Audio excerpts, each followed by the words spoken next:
প্রতারণা ও মৃত্যু সনদ জালিয়াতির মামলায় চাইল্ড অ্যান্ড ওল্ড এজ কেয়ারের চেয়ারম্যান মিল্টন সামাদ্দারকে 3 দিনের রিমান্ডে নিয়েছে মহানগর গোয়েন্দা পুলিশ ডিবি। ঢাকার চিফ মেট্রোপলিটন ম্যাজিস্ট্রেট আদালতে মিল্টন সামাদ্দারকে জিজ্ঞাসাবাদের জন্য ডিবি 7 দিনের রিমান্ড আবেদন করলে 3 দিনের রিমান্ড আবেদন মঞ্জুর করেন আদালত। আরও জানাচ্ছেন শহীদুল্লাহ রাজু।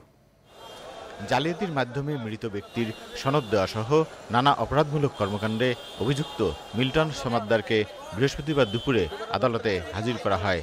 মিরপুর মডেল থানায় দায়ের করা মামলায় তাকে গ্রেপ্তারে দেখিয়ে 7 দিনের রিমান্ডে নেওয়ার আবেদন করে পুলিশ। অন্যদিকে জামিন আবেদন করেন মিল্টনের আইনজীবীরা। একজন মানবতার ফেরিওয়ালা, আমাদের কথা হচ্ছে মিল্টন সামাদ্দার কোনো অন্যায় করে নাই, কোনো অপরাধ করে নাই। সুতরাং মিল্টনকে যে রিমান্ড দেওয়া হলো, এই রিমান্ডেও ইনশাল্লাহ সে নিরপরাধ প্রমাণ হয়ে চলে আসবে এবং মানুষের মানবিক যে সাহায্য সেটা সে করতে পারবে। রাষ্ট্রপক্ষের আইনজীবী বলেন, মামলার সুষ্ঠু তদন্তের স্বার্থে রিমান্ড সহায়ক হবে।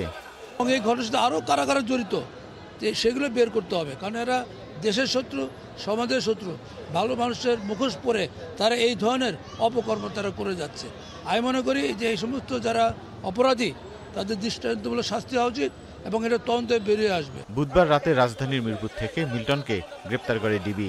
তার বিরুদ্ধে জাল মৃত্যু সনদ তৈরি, অবৈধ আটক ও মানব পাচার আইনে 3টি মামলা হয়েছে। Shahidullah Raju, channel I, Dhaka.